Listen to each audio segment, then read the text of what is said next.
What's going on, YouTube? It's your boy Horror Gamer here, checking in with y'all with one of my real first videos of my channel. Today I'm going to do a review of a classic horror movie that I grew up with as a kid that scared the hell out of me. Yeah, it scared the shit out of me. I ain't gonna lie. I remember times I'd be watching this movie and with my dad, and my dad be like, "Yo, go make some popcorn or something, man." I'd go and he'd mess with me, like throw a sock at me or something to like scare me, make me jump, and it just terrorized me as a kid. And that movie today is The Exorcist. This movie is amazing. Like, this is the scariest movie I've ever seen in my life. It's about this little girl who, she finds a Ouija board and she starts playing with it by herself. And then, like, weird things start to happen. And then, as the movie progresses, she ends up getting possessed by a demon. And the demon the demon actually at one time says that it's the devil itself. So, throughout this movie, they're trying to figure out, what's wrong with her because it starts off real slow, They think it could be epilepsy, and they, tire, they don't tire, but, like, they do, like, a CAT scan of her brain to make sure it's not nothing, internal and stuff like that. And then once they finally can't figure out what's going on, they start thinking, well, maybe it's a spiritual thing, and let's, use spiritual methods. And then that's when the whole exorcism stuff comes into play. But, in this movie, she's doing all kinds of crazy stuff. Like, there's a scene, I'm pretty sure, if you're subscribing to this channel, you've seen this movie. There's a scene where, she's being babysat, and then, because the lady goes out to do some shopping or something, so she leaves the girl with the one guy, the director guy that her mom really likes. And the girl comes back and he's nowhere to be found, and her window's open.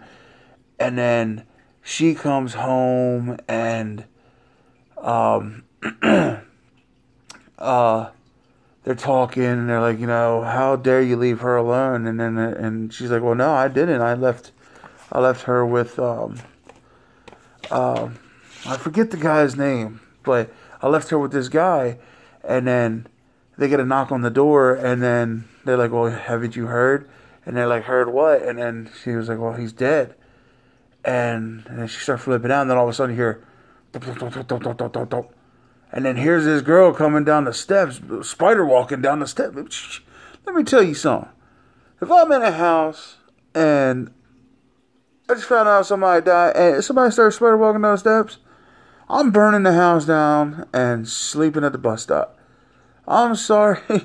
There's no way I would deal with that. Are you kidding me? See ya. I'd be done. That would be it for me. That's gnarly. No, I'm just kidding. But seriously, like, that was a scene, and there was another scene where she first starts really getting possessed, and she's being thrown around, and there's nothing there thrown around. All of a sudden, this big, like, lump in her throat happens, and her eyes roll in the back of her head. And then she gets, like, starts slapping people. And then we all know the crucifixion masturbation scene. That was that's pretty rough. But all in all, this movie is this is the scariest movie I have ever seen in my life. Okay? Every year, my father and I now... Oh, we've had it for a while. We have a tradition where we watch horror movies all day, and then this will be the movie we fall asleep to. So, yeah, I watch this movie at least once a year. At least.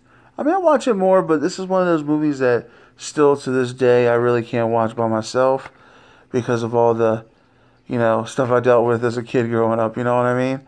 And then I got this version of it. It's actually a 2-disc kind of cut here. It's the let's see here what it is. It's the extended director's cut and the theatrical cut. So there's two cuts of the movie, and they were actually at one point released separately. You had the original theatrical cut that was released when the movie was released back in the 70s or something like that, and then in the 1973, and then it was renewed again in the year 2001, and then in the year 2001, that's when they released the extended director's cut, but it was called The Version You've Never Seen. And basically, it added the spider walk, and it added a few additional scenes. I think they said something where they added in the 2001 extended cut, it was like an extra 15 minutes of footage or something.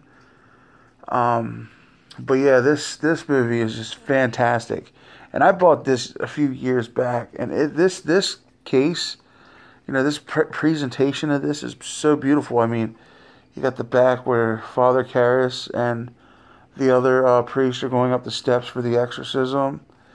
And then if you open this up, it's actually a book. It's actually a book. And that's this is the stone figure that they find in the movie. That, I don't know, I guess it's like the stone figure that holds the demon or whatever. I mean, that's all I can really think of. Like, you see it in the beginning, and I think you see it towards the end in the theatrical cut, because they have like a scene where this bright light comes in, and this figure is like standing there in the the extended director's edition. So, and then it's just a booklet on like the location of the infamous stair scene at the end when he falls down the steps to his death. Oh, by the way, spoiler alert. Like, it's just full of like,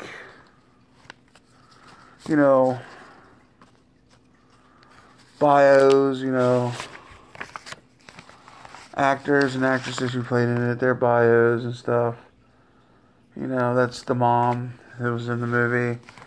It's I'm telling you, it's awesome. This thing was fully loaded, you know what I'm saying? This had a lot of good stuff in it. I mean, it comes with the book. I love this picture. This picture right here is the cover of the case. But like, this picture right here sets like the tone for the whole movie, because this right here is one of the creepiest things I've ever seen. Could you imagine being this guy getting ready to go in that house? See the window, the light, that's what he's looking at, because he knows that he's in a battle for a girl's soul. It's just crazy, But this set is so good. Like, they have still shots of like scenes of the movie. Like the presentation in this was so good, and it wasn't expensive. I think when I bought this, I paid $25 for this. So, I mean, it's not an expensive set, and I got two versions of the movie. Both versions are good, you know what I'm saying? But if you're going to watch this movie and you want the full scary effect, you have to watch the 2001 director's cut. Because that has everything. That has all the additional scenes. That has the spider walk scene. That has, it has everything. That's the theatrical cut's good, but I feel like when they did the theatrical cut, they knew what they had. They knew the kind of film that they had already, so they didn't want to push the envelope even more than what they had already done. But then with the director's cut, they wanted to push the envelope a little more, and see, and that's the thing on time frames. Like back in the 70s, you can get stuff with a hard R rating, but nowadays you can put a lot more into it, And even though there was some scenes in here that were questionable, it was still a very well done movie in my opinion. And it was very beautifully done. It was shot, and the effects that they had. This movie was made in the 70s, okay? They didn't have all your CGI like you have now. They didn't have all your, computer effects, none of that stuff. They did all this movie with a bunch of practical effects, and that's why I have so much respect for this horror movie. What they had and what they had to make this movie and what they did and how they made this movie is just phenomenal. Like nowadays, you can put CGI breath to show that it's cold. They didn't have that with this movie. I've watched the special features over and over again with this movie. They had to put 4 or 5 super huge utility air conditioners in a room to get the visual breath.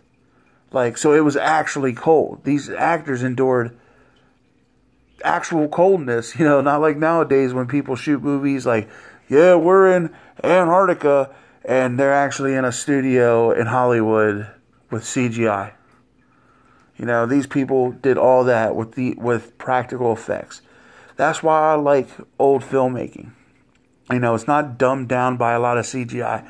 Now, don't get me wrong. There's a lot of CGI nowadays that are really good, and you can barely tell. And I do enjoy movies, but if you could pull off what they pulled off with zero CGI, that's Don Mega right there. That's why this movie is this is one of my favorite movies of all time. This is my favorite horror movie of all time, without a question. This is the scariest movie I've ever seen.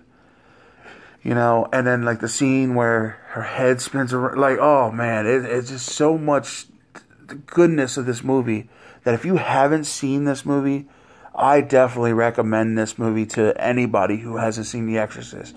But if you want to get the full effect, you have to watch the director's cut. I mean, the theatrical cut, like I said, is good, but it's not the director's cut. The director's cut just is amazing. So, with that being said, my overall rating of The Exorcist out of 10 is probably, horror-wise, a perfect 10. This movie holds a big place in my childhood. This is a nostalgic horror movie for me. This movie is a perfect 10 out of 10. Horror-wise, storytelling-wise, shooting-wise, visual effects-wise, everything. Because like I said, for what they had back in the 70s and what they did right here, what they did, to me, is genius. And that's what movie making is. That's what filmmaking is. That's the magic of movies, is what this is. So yes, I'm going to give this one a perfect 10 out of 10. Alright, so with that being said, I got one more little review, and then I have an announcement, which I'll bring out a separate video for that. So my next review, actually, you know what? My next review will be here shortly. I wanted to get out a review video because I've been promising a review video, and yes, the original plans are still set for Horror Gamer. There will be a ghost hunt. I got to come up with a time and date. Well, with it being so close to Christmas, it might be a little after Christmas. But this channel is going to have a lot of big things happening. I will be doing creepypasta readings. I will be doing open discussions. I will be trying to do live podcasts, live ghost stories. I'm going to have one, try to do, after everything, like you saw in my original video, after everything's done and said with my mother and we get her at rest and at peace, I'm going to try my hardest to put out at least 3 videos a week. One of them being a partial Let's Play. So, and that's another announcement I'm actually going to make after I do my next movie review. Is I'm going to do an announcement on a Let's Play and what it is and when it's going to start. Okay, so this is your boy Horror Gamer letting you know that you shouldn't fear the darkness. You should embrace it. And until next time, this is a goodbye. This is only a see you later.